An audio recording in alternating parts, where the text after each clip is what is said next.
Marty Hogan. It's 2023 and a very significant year for professional racquetball.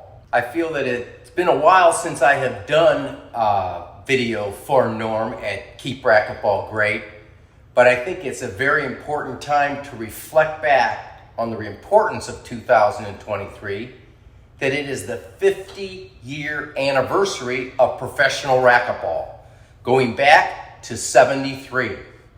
Now, racquetball before 73 had a number of tournaments as the sport was gaining popularity. Racquetball was, in the early stages, just played in the YMCAs and JCCAs and kind of fighting the handball community for court time. But racquetball was a sport that not only did men, kids enjoy playing it, but women flocked to the sport of racquetball. So everyone was playing it, which was kind of a handicap for handball. And as racquetball kind of developed and the popularity of the sport grew, tournaments started popping up as the population and the interest of racquetball grew. Before 1973, which is a milestone year for racquetball, before then there was a few tournaments where some of the players around the country would go to, and that event would be the only event where they could get a reputation or be recognized for their skill level. There was no magazine, there was really no real publicity, and then Ace magazine, which was a handball magazine, gave the last 1 or 2 pages in it to recognize, well, this sport of racquetball is sort of sharing our handball courts, and there are some great players that play it. But it was still a kind of a time where you didn't know who the vast amount of good players were, but you knew a couple of the names. And then 1973 happened, where they had the biggest, most important, what I feel, one of the most important tournaments ever in racquetball. That was the Amateur Nationals, or was considered an Amateur Nationals, because there was no money in pro racquetball. There was no pro racquetball, no money in it. But the draw in 73 was a murderer's row of the best players, and they came from all over in the country. I can remember as a kid in St. Louis at the time, to where I had read in magazine and seen pictures of these supposed greats: Steve Keeley, paddleball racquetball champion, Charlie Brumfield, of course, the master. In St. Louis, we were lucky enough to have one of the greatest players ever to play, Steve Serot. And then there was other players, a player who was kind of like the veteran that everybody kind of like feared because of how much he played the big important points, the kind of like the best ever, and that was Bill Schmidtke. I mentioned Ace Magazine a little bit earlier in the conversation. Ace Magazine played a very important instrumental role in racquetball. And here's a little insight. Mort Levy, who was the editor of Ace Magazine and was a pure handball player, recognized racquetball early on and recognized its impact and its growing to enhance and actually build more courts that Mort thought for the benefit of more handball players, possibly private clubs and other facilities besides the YMCAs to really expand handball.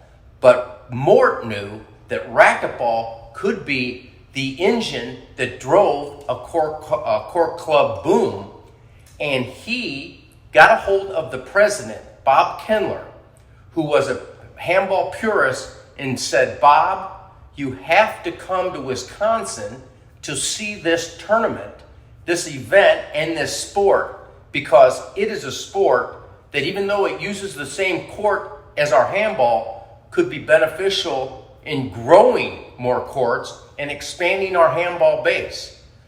So Bob took Mort's advice, came and saw racquetball, and saw the same advantages that Mort did early on in getting racquetball accepted onto the handball court. And when I say accepted, you know, it was like a little bit of a rivalry for court participation, that the handball players kind of moved aside a little bit and allowed racquetball to be used on their court. And without Mort having Bob Kendler come to that event and see racquetball, in my opinion, pro racquetball may never have started, or would have started later and not grew to the extent, because of Bob Kendler's incredible business background and also his ability to bring together all the key components to get racquetball accepted on a national and even an international level through politicians, celebrities, and just engaging just different communities to take a look at this new sport. So that was a very, very key time. Please. Bob, you've given so much to this game. What has it meant to you? Well, Jim, it's a way of life for me. It's been a wonderful health factor for me. It's been wonderful for my family. And I intend to pursue it all the rest of my life, Jim. Tell me this, you're a little old for this game, aren't you? Well, they say this is a young man's game, but, you know, if I'm going to have to go, I hope I go in a handball court. And if I do go in a handball court, Jim, it's going to take the Undertaker 2 weeks to wipe the smile off of my face. Bob, you've done a great job. Thank you very much. And Mort actually had a son named Chuck Levy, who became, in my opinion, the most prolific writer of racquetball. And a good friend of mine once said, when I came to town, he said, we felt like we already knew who you were, Marty Hogan.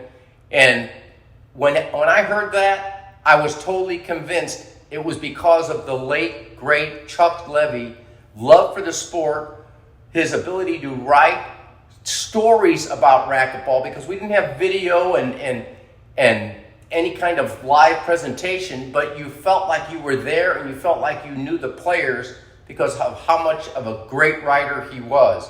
And also, Chuck Levy had made a very big, important step for racquetball when he went to Steve Keeley, and he said, Steve, we need you to write the encyclopedia or Bible for racquetball. Instruction, history, and whatever in a book.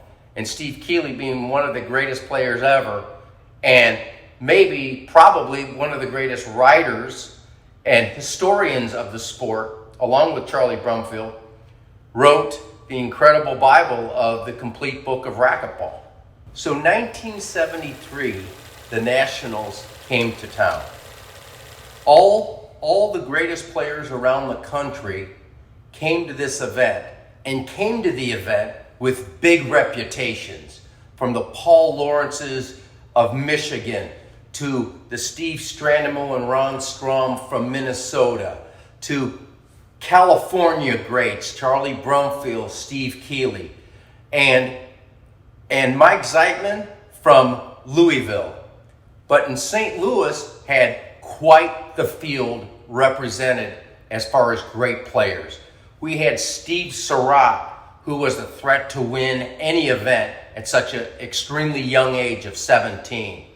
Jerry Halischer at 19, one of the biggest forehands, one of the greatest serves early on, and a very, very feared competitor. You had some other players like Kenny Wong, who was a great instructor and a top 16 player and had victories over some of the greater players. So St. Louis was very well represented in this huge event that was coming to St. Louis. And the magic of the Nationals in 73 was, at the beginning event, we saw all the different characters, all the different game styles, the enthusiasm of the sport that basically born professional racquetball. But the one thing that I think catapulted the sport to professionalism was the characters of the game. And we had two of the greatest characters and two of the most brilliant minds that's ever been in the sport of racquetball, not only in the instructional, informative sense of the sport, but also in the playing end.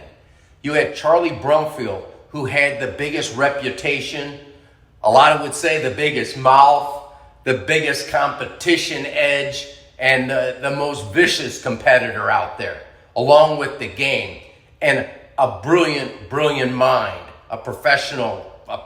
He was an attorney by profession, but a brilliant man. The other one was Steve Keeley, who was a vet by degree, but an incredible athlete. And probably, in my opinion, the first pure athlete to come into a sport. And his character being the total opposite of Charlie Brumfield, and the way he approached and competed drew people to him, as a certain group drew to Charlie Brumfield. I really feel like the early growth period of racquetball, you as a spectator would watch the great players and you would form who you would back or who you would become an army of. And it truly was armies of fans that would be backing these particular players.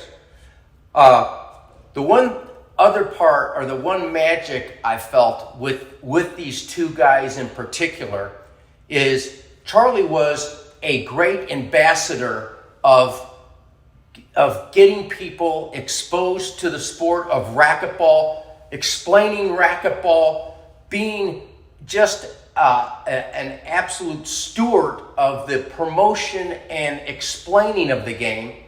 And Steve Keeley was one of the most beneficial people at that particular time, and the synergies that made racquetball were critical in '73 because Steve Keeley wrote the instructional books. Everybody talked about how when they came to the '73 Nationals, they were all kind of like self-taught. They all had their backgrounds in tennis, and they used some of those strokes. And some played squash, and some played other racket sports, and some played no racket sports like a Steve Strandemo, but was a great, determined competitor and athlete to learn. But after Steve Keeley brought the instructional Bible, which is still even good, even still all these 50 years later, he explained shots, he named shots, he named strategies, he named everything to do about racquetball so that when you came to the sport to play it, you had an understanding of the sport of racquetball. So those two I call like doctors of racquetball were highly important. And other players came to the '73 Amateur Nationals who were considered great and threats to win. But really, the inside group knew that there were really only 4 players who were considered, at that time and even today, the next level of great players. Everyone sort of sensed Charlie Brumfield, Steve Serot, Steve Keeley, and the wildly veteran Bill Schmidtke would be the last 4 standing in a 124-man field of a who's who of racquetball across the country. And that's what bared out in St. Louis. Those 4 make it to the finals, and I can still remember watching it in the stands, watching in the hallways, as these guys, these racquetball gods, who I had, read about and now I had seen, were appearing in real life. It was, they were actually bigger than life to, not only to me, but a lot of the younger players who were playing it. They were truly great inspirations, great racquetball folklords even of the sport that transcended even their play because of just how brilliant and everything and their thought process of how to play the sport of racquetball was just at levels so much greater than even some of the best players from all over the country. So the pioneering aspect of those guys should never be forgotten, and should and everyone today, even 50 years later, what they pioneered is what we have today.